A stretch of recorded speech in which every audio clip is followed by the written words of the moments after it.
Ayun, no? Hello mga kabarks, mga kalingap. Mapagpalang araw po sa inyong lahat dyan, mga kabarks, mga kalingap. Saan ako makayan ng mundo sa oras na ito. Anong oras man dyan, umaga, tanghali, gabi. Nawa ang bawat isa ay sa mabuting kalagayan. Kaya shout out. At tayo po ay gagawa dito ng ating reaksyon, komento, no? Dito sa ginawa ni Vince TV, kung saan ay ito po ay ang pag-reach out, no, sa hamunuan ng Kalingap.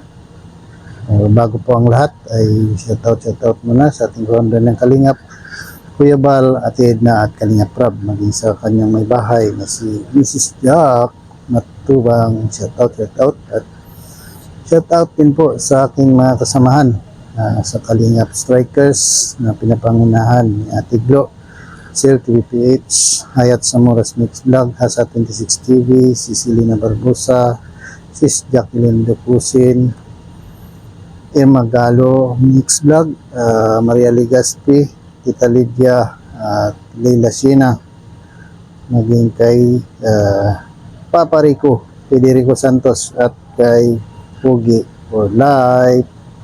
Supportahan po natin ang kanilang mga channel, no? Doon sa mga may channel dahil may mga sponsor po kami mga kasama, no? Shout out din po sa kay Kuya Bal na sa aming grupo ay kasama siya, si GC, no? Shout out maging sa presidente ng Karipa na si Pres Virador, patuloy nating suportahan, no? At sa lahat na Kalinga partners ay patuloy din natin suportahan ang kanilang mga pagcha-charity, mga video uploads para marami pa po silang matulungan at mapatuloy mapalaganap ang adhikain ng Kalingap na makatulong sa mga kababayan natin na sa malaylayan ng lipunan, no? Shout out sa lahat yan, maging sa mga sponsors na walang sawang tumutulong sa adhikain ng Kalingap, lalo na kay Kuya Bal at Kalingap Rab sa kanilang mga pabahay, no? Patuloy kayo pagpalain ng Panginoon at patuloy na makasuporta sa programa ng Kalingap. Shout out sa inyong lahat yan, maging sa lahat ng mga reactors, no? Bios, ano pa ba, Kamore, no? KOGR, Watchers, at ano pa, Strikers, siyempre, sa aming grupo. Shout out sa inyong lahat yan. So ito nga po, no, yung sabi ni Kuya Bal kanina ay sa kanyang live ay po yung kanyang sinabi, no? Tingnan po natin. Ang unang mga ID dyan, ha? Gwapong-gwapo ni Papa Balo. Si Benz TV, si Benz po ay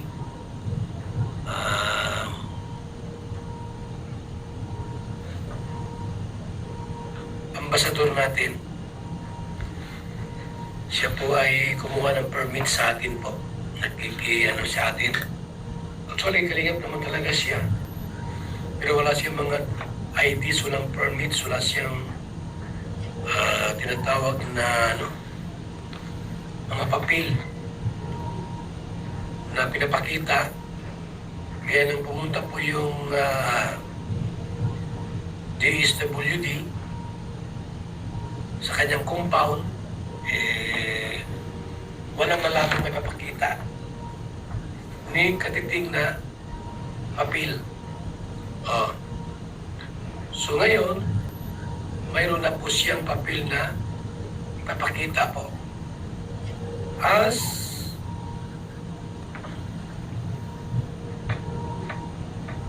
nakita. Yun. I-print niya po ito at idikit niya po doon sa office po niya. Yan o. Ang ating pong Association of Charity Vloggers of the Philippines. Si Benz TV po ay Mayroon na po niya mga papers na yan. Sabi ko, pag may manggugulo sa'yo dyan, puntahan namin. Pag may manggugulo sa'yo, pupuntahan po namin. Para ipaliwanag. Kahit sino pa yan. Kahit yan ay nasa DSWD, mayor, kapitan, gobernador, o yung manggugulo. Sa ginagawa mong paglingap dyan, pagtulong, pupuntahan namin. Para ipaliwanag yung programa ng kalingap. So, okay na po, Yan, no? Yan ang tamang gawin ni Vince TV, no? Tama nga po yung mga suggestion, no? At suggestion ng mga ibang mga reaktor na kailangan ay nang dapat gawin ni Vince TV ay mag-reach out kay Kuya Val sa Kalingap para magkaroon siya ng ng tawag nito, ipag-tie up siya para magiging legal yung kanyang gawa ng charity doon, no? So, yun nga ang ginawa at ito nga po, sabi ni Kuya Val, Papa Bals ay gawin siyang ambasador. So, si Vince TV ngayon ay isa ng ambasador ng Kalingap doon sa kanilang lugar. Saan ba yun? Sa Laguna, no? So, maganda yung ginawa ni Vince TV. At least kahit papano ay magkakaroon ng legality ang kanyang mga aktibidades, ang pagtulong doon sa kanyang mga nasasakupan, no? Mga kababayan doon sa Laguna. So, maganda po yun. Yun ang dapat niyang gawin para hindi siya hahabol-habulin ng mga DSWD na kung tutusin ay dapat nga ay magiging katuwang ito, no? Katuwang ng mga kababayan natin, no? Na tumutulong, pero yun nga ay hindi natin alam kung anong mga kadahilanan, pera ba o mayroong naiinggit kay Vince TV dahil lumalaki yung kanyang community, no? Yung kanyang pagtulong ay lumalawak at meron siyang mga inalagaan doon sa kanyang facility, ngunit ito ay nasilip ng mga ilan na dapat ay magiging katuwang nila. Kaya yun, tama lang na ginawa ni Vince TV ito para kahit papano ay legal siya, no? Kasi totoo naman na dapat talaga yung makipag-coordinate doon sa nakakasakop doon, no? Sa lokal at maging sa DSWD. So, yun ang dahilan. Dati nung nasa Davao na, yung landing pad sa Davao, ay yun ang nagiging dahilan kaya hindi kaagad nakapag-operate doon dahil doon sa mga papers na dapat i-consider, no? Na para magkaroon ng legalidad ang kanilang pagtayo ng charity pasilidad, no? So, tama yun, yung ginawa ni Vince TV. At yun naman talaga ang dapat para magkaroon siya ng legal na papel, papakita. Dahil nakaraan, nung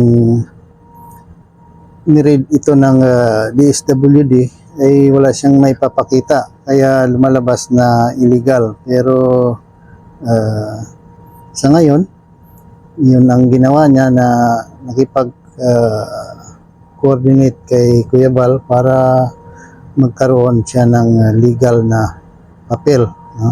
At association ng mga charity vloggers. At ito ngayon ay isa na siyang ambasador ng Kalingap doon sa kanilang lugar. So patuloy din natin suportahan ang programa o yung mga upload ni Vince TV. Marami po siyang mga uploads, no? At galing din naman talaga siya sa Kalingap dati, no? Kaya walang argumento doon dahil patuloy pa rin naman siya tawag nito, nakipag-communicate sa Kalingap, no? Kay Kuya Val, Kalingap Rab. At isa ito sa mga hinahangaan at tinitingala ng mga karamihan, no? Na nakakilala sa kanya dahil ito yung tao na tahimik na tumutulong at hindi nakakalimot sa kanyang pinanggalingan kung saan siya nanggaling. Hindi ito katulad ng iba na kesyo nakaangat-angat na ay iwan na ng tuluyan yung kalingap. Ang masaklap pa noon ay sinisiraan. So, ito si Vince TV ay talagang tumatanaw din ito ng utang na loob. At ito ngayon ay isa na siyang ambassador ng kalingap doon sa kanilang lugar. Kaya maganda yung kanyang ginawa, no? So, ngayon, baka sakali na tawag nito, makuha niya muli, makupkup niya muli yung kanyang mga tinutulungan at nandoon dati na kung saan nung kinuha ito ng mga DSWD ay nagsiiyakan, no? Marami pong iyakan at marami din po itong mga viewers na naiinis at nagagalit doon sa aksyon na ginawa ng DSWD. So sa ngayon ay magiging legal na ito, kaya Vince, patuloy lang sa iyong adikain, no, yung pagtulong sa iyong mga kababayan diyan sa iyong mga nasasakupan at patuloy na gabayan ka ng Panginoon at nawa maayos na ang lahat sa madaling panahon para makakilos po kayo ng tiwasay, no? Yung baga walang argumento doon sa mga pamunuan, no? Sa lokal man, DSWD o ano man dyan na mga tawag nito, yung mga institusyon na gustong hadlangan yung iyong pagtulong. Kaya yun lang at patuloy natin suportahan ang kalingap at maging si Vince TV ay suportahan po natin. Panoorin po natin ang kanyang mga uploads, no? At higit sa lahat kay Kuya Bal, Kalingap Rab, patuloy natin suportahan ang adikain ng kalingap. Ang kanilang mga uploads at premiere ay patuloy natin panoorin, no? At maging sa mga kalingap partners, shout out at maraming salamat. Higit sa lahat sa mga sponsors na walang sawang tumutulong sa adikain ng kalingap. Shout out at pagpalain kayo lahat ng Panginoon. Siksik, liglig at umaapaw. Kaya yun lang. Maraming salamat at bye. God bless and Jesus loves you.